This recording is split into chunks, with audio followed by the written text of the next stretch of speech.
Welcome to Countdown to Economic Collapse, February 6, 2011. I'm David John Sponheim, and I'm running for president in 2012. If I sound like Ronald Reagan, it's because I'm pretending to be him.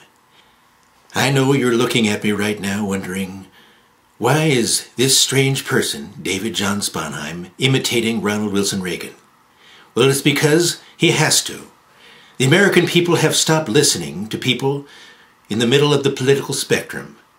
As a former Democrat who turned Republican, Ronald Reagan was a true centrist, and I believe I am too. I'm pretending to be Ronald Reagan because it's the only way to get through your thick head, that America needs to get inspired.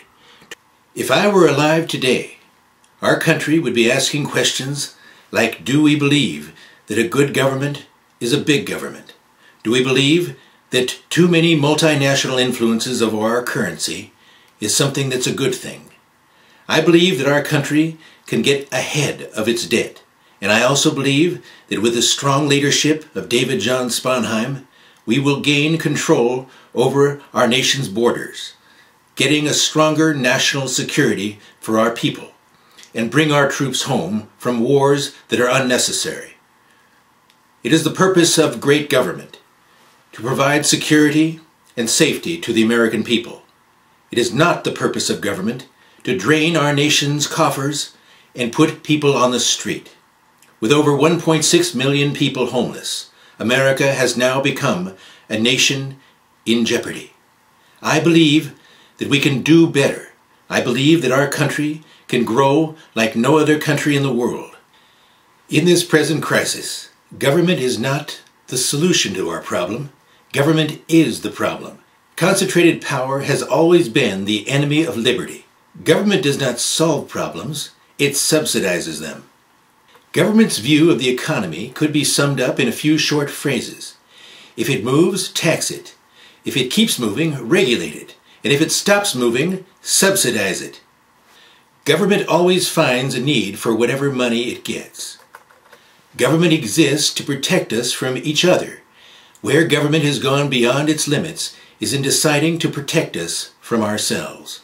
It's time for us to realize that we're too great a nation to limit ourselves to small dreams.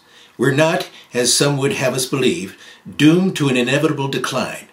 I do not believe in a fate that will fall on us no matter what we do. I do believe in a fate that will fall on us if we do nothing. So, with all the creative energy at our command, let us begin an era of national renewal. Let us renew our determination, our courage, and our strength.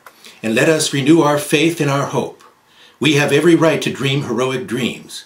Those who say that we're in a time when there are no heroes, they just don't know where to look.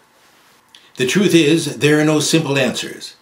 They just are not easy ones. Freedom is never more than one generation away from extinction. We didn't pass it to our children in the bloodstream.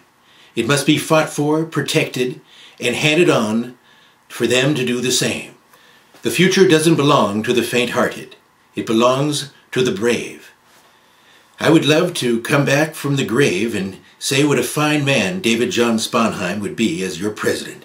But then I would be saying it from an impersonation of Ronald Wilson Reagan, pretending to be somebody he's not. Because I'm really quite dead. Well, not really. I'm alive in the minds of Americans who believe in liberty. I'm alive in the Constitution that is written in cold, hard facts about what our country can be. If I were alive today, 100 years old, I would inspire this nation to get out of foreign wars and to bring its troops home to defend its borders.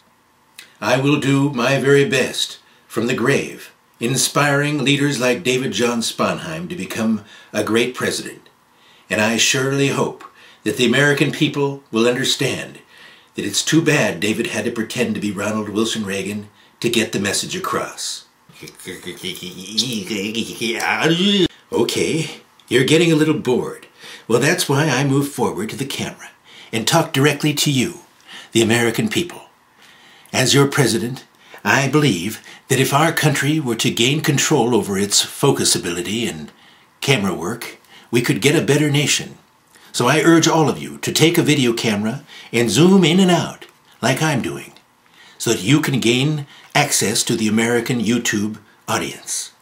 I thank you, and from a respect for Ronald Wilson Reagan, who would have been 100 years today, I would have gladly said thank you and have a good day, but I'm not. Check us out at americasthirdparty.com.